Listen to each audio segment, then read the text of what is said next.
Hi, and welcome to Philip Wathen's podcast. This is an uncensored, raw as fuck, no sugarcoating type of podcast. Warning, explicit language and humor likely to offend. All views expressed on this podcast are his own, and do not represent the opinions of any entity whatsoever with which he has been, is now, or will be affiliated. If you have not subscribed yet, go hit that motherfucking follow button, and enjoy.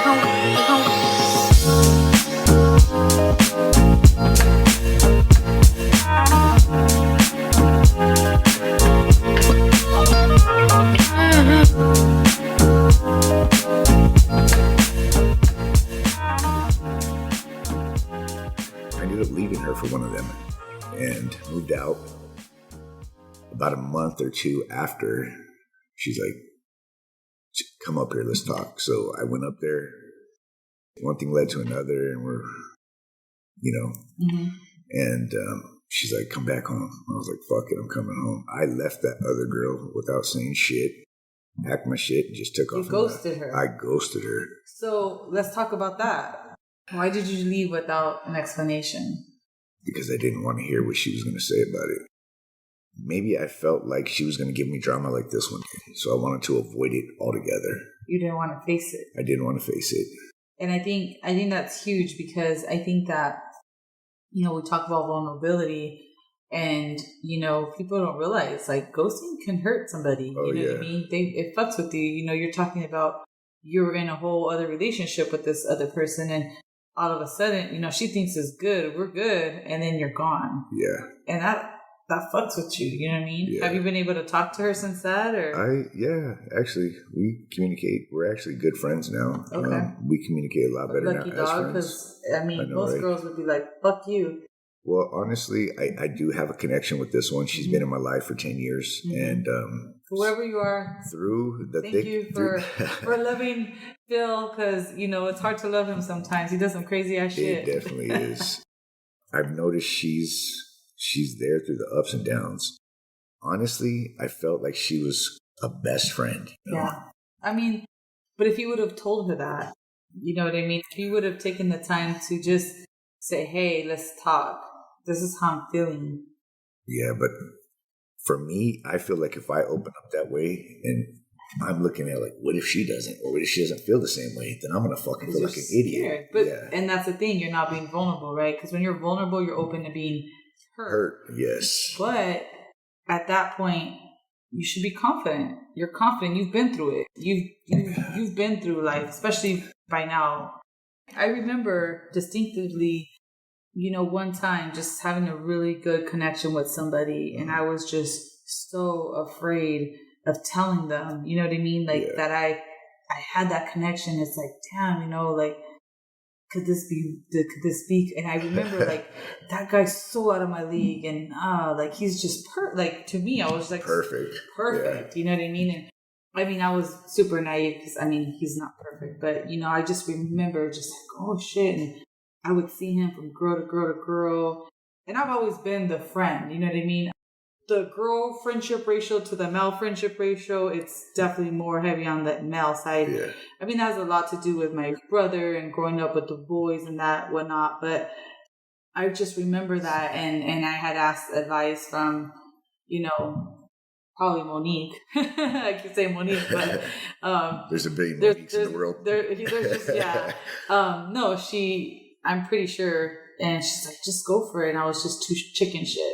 What if, right? What if? And I wasn't ready. I wasn't secure, and I wasn't the person I am now. Like now, I'm like, if I got feelings, I let you know. You know what I mean? But I always look back at that situation, and funny, I actually did have a conversation with this person a few years ago. He's happily married now, has kids and everything. He's like, Ali, I felt the same way. Why did you say something? It could have been different.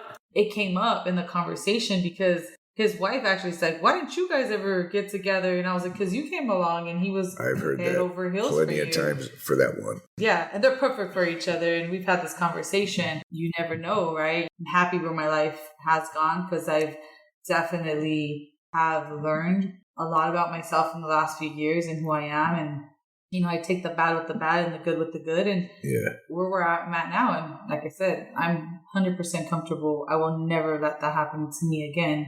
I will never not express how I feel. How you feel, yeah. I wear my heart on my sleeve, and I'm okay to get hurt. For me, why I left my wife for this one is with her, I've had the best communication in my life with a female with this one. Mm-hmm.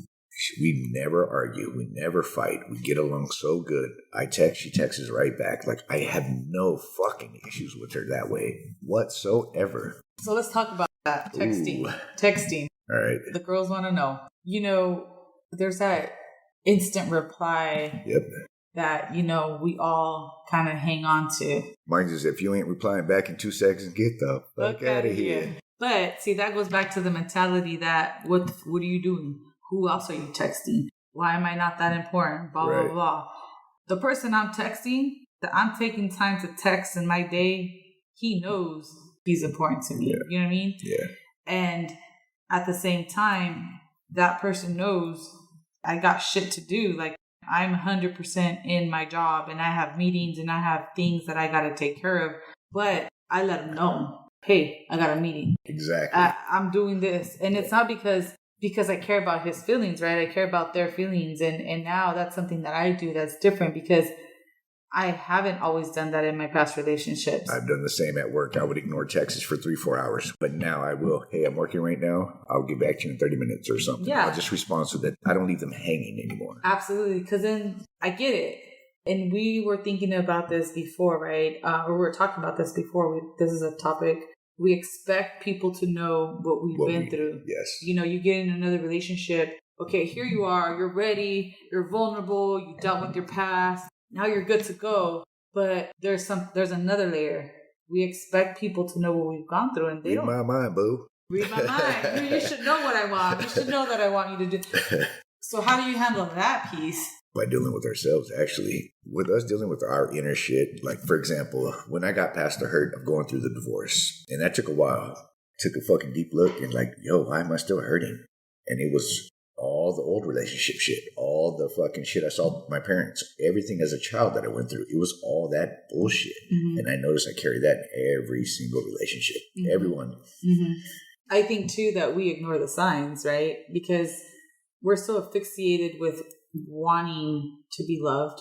Yes. We are all searching for that. I think mine with all the females was looking for, because my mom, she was there but not there at growing up. So I think for me, I was looking for that love, mm-hmm. that mother love. Mm-hmm. So I was just substituting it with women. Mm-hmm.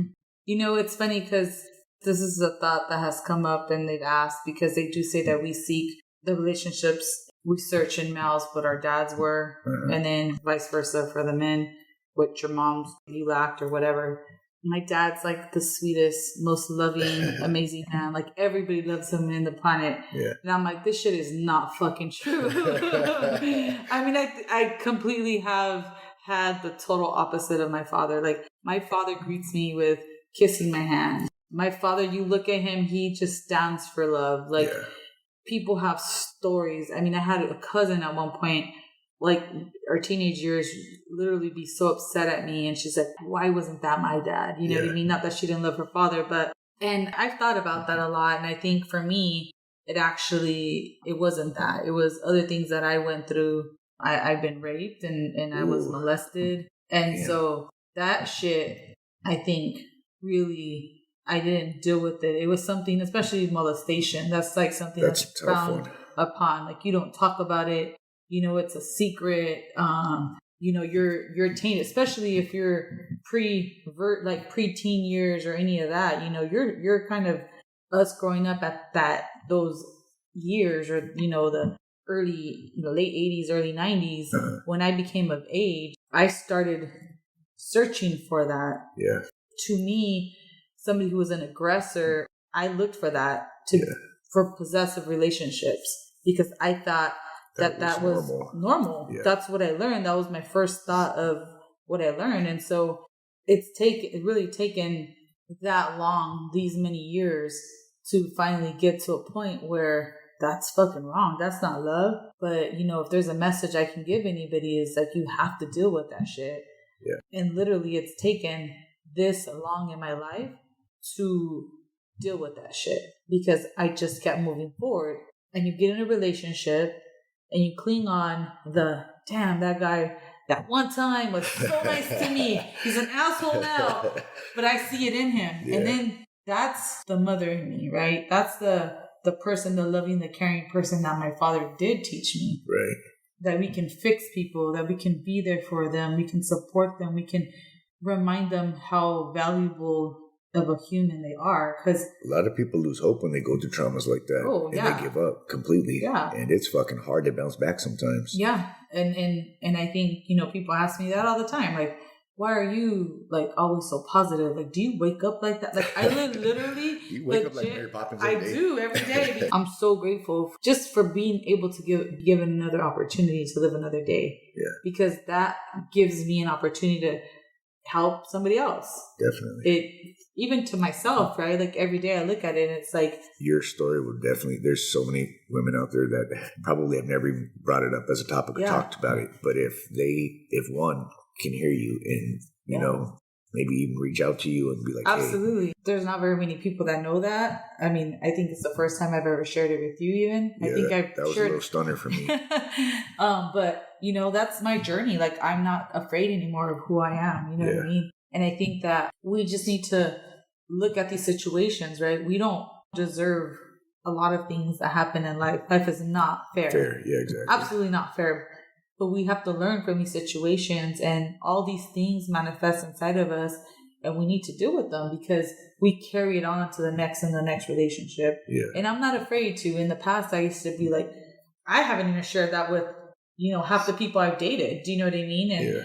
And the people that I did share that with really hurt me, because what my issues are internally, all I want you to love me. I would get in situations where people were like aggressive towards me, and I'm like, yo, like that's not cool with me. And I back down. I stray away from violence. Now, I used to be a very, like, back in the day when I was a little kid, like, I'd throw down for just, you stole my pencil. You know what I mean? You looked at me dirty. Yeah. But now and as an adult, if somebody treats me in a way that I'm not comfortable with, you're out. Yeah. I have an on and off switch. I notice I shut down hella quick. If I don't feel like it's getting reciprocated back the same way, I'll fucking put up that wall and I'll back up. Like, I don't know you. Oh, text me. I don't know you. I don't know you. Yeah. I mean, I think that's when we talk about ghosting. I think that's when I start ghosting people. But you then know what I mean? I'm doing this without even knowing why or even talking to them. Maybe there's a reason. Not communicating properly. Yeah.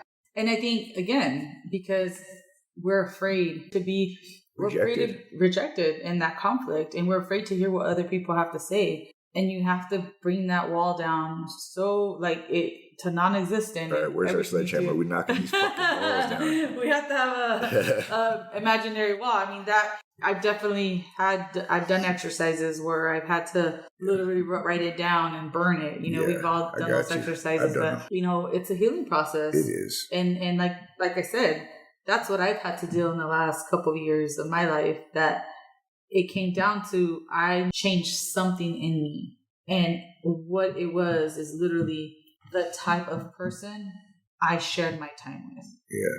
Because I ignored the red flags.